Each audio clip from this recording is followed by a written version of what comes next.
So నిన్న మాక్ టెస్ట్లు అయితే ఏపీ జెన్కో ట్రాన్స్కో డిస్కామ్లకి స్టార్ట్ అయినాయి. మరి మీలో ఎంతమంది రాశారో కింద కామెంట్ సెక్షన్లో అయితే తెలియజేయలేదు. మీకు ఎన్ని మార్కులు వచ్చినాయి కూడా కింద కామెంట్ సెక్షన్లో తెలియజేయండి. అయితే అందుట్లో మార్క్స్ వాళ్ళు ప్రొవైడ్ చేయలేదు. మీరు చూసుకోవడమే అవి. ఎందుకంటే అవి మీకు కాన్ఫిడెన్స్ని తగ్గిస్తాయని చెప్పేసి వాళ్ళు మార్కులు లేకపోతే దాని టఫ్నెస్ కానీ ఈజీనెస్ కానీ ఏమీ చెప్పలేదండి. జస్ట్ మీకు ఎలా ఉంటుంది ప్యాటర్న్ అని చెప్పేదానికే వాళ్ళు కండక్ట్ చేయడం జరిగింది. అందుకని చెప్పేసి విర్చువల్ క్యాలిక్యులేటర్ కూడా రాలేదు. అయితే ఇప్పుడు నిన్న ఈ మాక్ టెస్ట్‌లో మిస్ చేసిన సబ్జెక్ట్స్ ఏంటి క్వెషన్స్ ఇవ్వకుండా, ఎండ్ ఎగ్జామ్‌లో కూడా ఇలాగే జరుగుతదా అని చెప్పేసి చాలామంది అడుగుతా ఉన్నారండి. సో దాని గురించి వీడియో చేశాను. ముందుగా అయితే ఇంతవరకు ఈ ఛానల్ సబ్స్క్రైబ్ చేసుకోవాలి. సబ్స్క్రైబ్ చేసుకొని తెలుగు ఇంజినీరింగ్ ఎడ్యుకేషన్ టెలిగ్రామ్ ఛానల్‌లో జాయిన్ అవ్వండి. మీకేమైనా మాతో మాట్లాడాలంటే కాల్ మీ ఫర్దర్ కాల్ చేయండి. ఇక టాపిక్‌లో వెళితే ఏంట్రా బాబు అంటే నిన్న ఈ మాక్ టెస్ట్‌లో ముఖ్యంగా ఎలక్ట్రికల్ వాళ్ళకు సెపరేట్‌గా 70 మార్కులకు ఉంటుంది. మిగతా 30 మార్కులు అందరికి common. Mechanical, civil, ECE, triple E వరకు. అయితే ముందుగా ఈ కామన్ ఇవి చూద్దాం. సో ఈ కామన్ వాటిల్లో వచ్చేసరికి ఈ క్వాంటిటేటివ్ ఆప్టిట్యూడ్‌లోనే సింపుల్ ఇంట్రెస్ట్ మీదే 4 సార్లు క్వెషన్ ఇచ్చారు. డేటా మార్చి అని చెప్పేసి చాలామంది చెప్తున్నారు. సో ఇదే ఎండ్ ఎగ్జామ్‌లో రిపీట్ అవుతదా? అదొకటి. ఇంకా వచ్చేసరికి అందుట్లో చాలా క్లాక్స్ కానివ్వండి, క్యాలెండర్స్ మీద కానివ్వండి, బోర్డ్స్ అండ్ స్ట్రీమ్స్ మీద కానివ్వండి ఇవ్వలేదు. అలాగే జనరల్ రీజనింగ్ వీటిల్లో కూడా ఓన్లీ ఈ బ్లడ్ రిలేషన్స్ మీద ఇచ్చారు.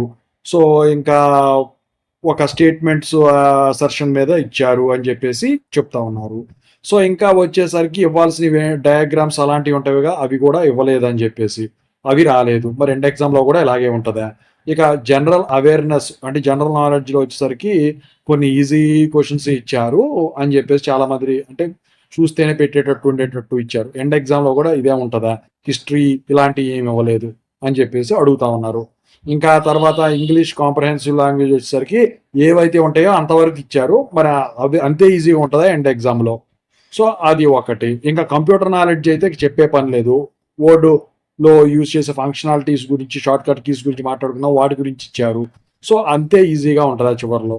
సో ముందు వీటి గురించి మాట్లాడుకుందాం. అయితే ఇలా ఉండదండి. మీకు కొన్ని వాటిలో 5 క్వశ్చన్లు ఫర్ ఎగ్జాంపుల్ క్వాంటిటేటివ్ ఆప్టిట్యూడ్లో 8 క్వశ్చన్లో 3 4 సింపుల్ ఇంట్రెస్ట్ మీద మీకు ఈ రిపీట్ అయినాయి కదా.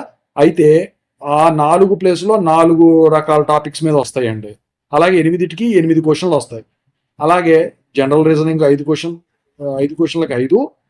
ఇక ఇంగ్లీష్ లాంగ్వేజ్కి ఎన్నైతే వెయిటేజ్ ఇచ్చారో అన్ని క్వశ్చన్లకి అన్ని డిఫరెంట్గా. అలాగే కంప్యూటర్ నాలెడ్జ్ కూడా ఎన్ని క్వశ్చన్లు ఇచ్చారో 5 క్వశ్చన్లకి 5 డిఫరెంట్గా వస్తుంది. ఎండ్ ఎగ్జామ్లో అయితే ఈ మాత్రం లిబరాలిటీ అయితే ఉండదు. మీకు జస్ట్ కాన్ఫిడెన్స్ బిల్డ్ చేయడానికి ఒకటి, మీకు ప్యాటర్న్ తెలియటానికి మాత్రమే అది అలా ఇవ్వటం అయితే జరిగింది. Don't consider that. ఓకేనా? ఇంకోటి ఏంటంటే రిపీటేటివ్ క్వశ్చన్స్ కూడా ఇస్తారా? రిపీటేటివ్ క్వశ్చన్స్ అనేవి అసలు ఎప్పుడూ హిస్టరీలో రిపీట్ కాలేదు, రావు కూడా. అదేది కూడా మీరు కొత్తగానే ప్రిపేర్ అవ్వండి. ఇప్పటికే ప్రిపరేషన్ అయిపోయి ఉంటే రివిజన్లో కొత్త టాపిక్స్ నేర్చుకోండి. ఓకేనా? సో ఇది కామన్ వాటికి. మరి ఇక సబ్జెక్ట్ వైజ్గా చూద్దాము. సో ఎలక్ట్రికల్ సబ్జెక్ట్లో 70 క్వశ్చన్లు ఉన్నాయి. సో 70 క్వశ్చన్లో వచ్చేసరికి ఒమిట్ చేసిన సబ్జెక్టులు ఏంటి అని చెప్పేసి అందరూ వాటి పరిస్థితి ఏంటి, చివరిలో కూడా ఇలాగే ఇస్తారా? సో అయితే ఇక్కడ ఒమిట్ చేసిన subject analogue and digital electronic subject మీద ఏమి ఇవ్వలేదు అని చెప్పేసి. ఇక అందుట్లో మెజర్మెంట్ సబ్జెక్టు అది ఇవ్వలేదు. ఇంకా మైక్రో ప్రాసెసర్స్ మీద ఇవ్వలేదు. యూటిలైజేషన్ మీద ఇవ్వలేదు. ఇచ్చిన సబ్జెక్ట్స్ అల్లా పవర్ సిస్టమ్స్, జనరేషన్ కానివ్వండి, ట్రాన్స్మిషన్ కానివ్వండి, డిస్ట్రిబ్యూషన్ కానివ్వండి, అలాగే ఎలక్ట్రికల్ మెషిన్స్, అలాగే వచ్చేసరికి ఇంకా ఎలక్ట్రికల్ సర్క్యూట్స్ మీద కూడా ఒకటి ఇచ్చారు.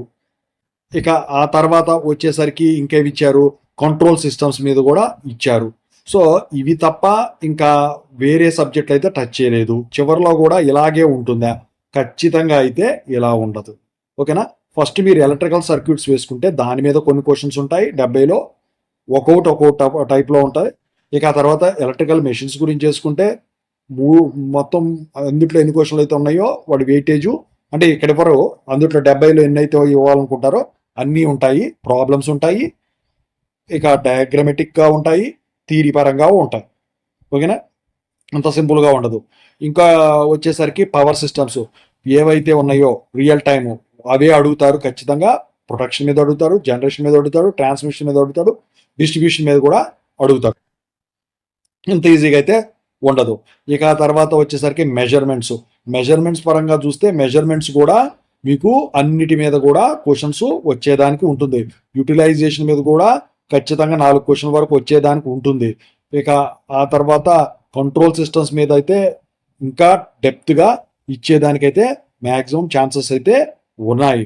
ఇక ఆ తర్వాత ఎనలాగ్ అండ్ డిజిటల్ ఎలక్ట్రానిక్స్లో మీకు చెప్పనవసరం లేదు, ఎందుకంటే అది కూడా చాలా టఫ్గానే ఉంటుంది. ఇక ఆ తర్వాత మైక్రో ప్రాసెసర్ గురించి ప్రోగ్రామింగ్ మీద ఎక్కువ శాతం ఇచ్చేదానికి మ్యాక్సిమం ఛాన్సెస్ కనిపిస్తా ఉన్నాయి.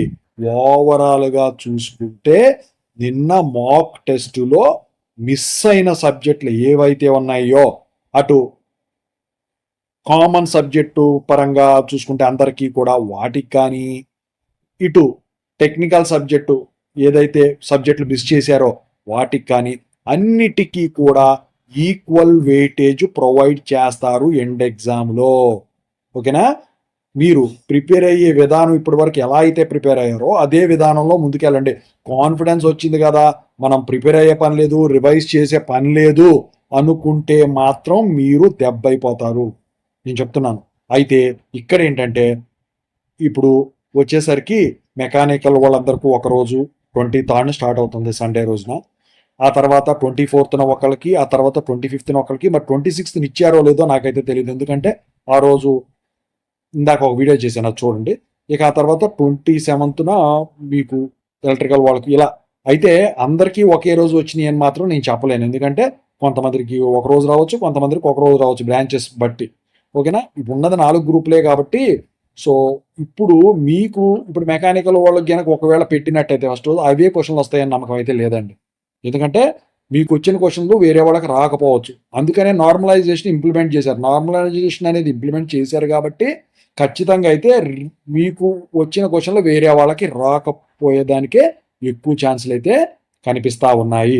మీరు అవి ఇవ్వలేదు కదా, ఇవి వేటేజ్ ప్రకారం వెళ్ళిపోదాం, ఇవే చదువుకుందాం అంటే మాత్రం దెబ్బ అవుతారు. చాలా మంది అడుగుతా ఉన్నారు, సార్ ఇప్పుడు ఏవైతే మాక్ టెస్ట్లో సబ్జెక్ట్ ఇచ్చారో అవి చదువుకుంటే సరిపోతుందా, మరి ఇక ఇవ్వలేదు కదా అవి ఒమిట్ చేయొచ్చా అంటే మాత్రం ఖచ్చితంగా అయితే అది రాంగ్ స్టెప్ అవుతుంది. మీకు వాళ్ళు క్లియర్గా ఎగ్జామ్ రాసేటప్పుడు మీరు నాకు తెలిసి అవన్నీ చదవకుండానే అగ్రీ చేసి ఉంటారు, కాదు అందులో క్లియర్గా చెప్పారు ఈ మాక్ టెస్ట్ అనేది జస్ట్ ప్యాటర్న్ కోసం మాత్రమే, దీన్ని మీరు ఈజీగా ఇవి వస్తాయని చెప్పేసి చెప్పలేము, ఇవే వస్తాయని మేము చెప్పము, ఇంత కష్టంగా వస్తుందని చెప్పము, మీకు తక్కువ వచ్చిన మార్కులు మీకు బాధపడద్దు, ఇక ఎక్కువ వచ్చినా కూడా ఆనందపడద్దు అని చెప్పేసి చెప్పడం, జస్ట్ ఈ సింప్లిసిటీ కోసం ఇవ్వడం అయితే జరిగిందని చెప్పేసి వాళ్ళు అందుట్లో మెన్షన్ చేశారు.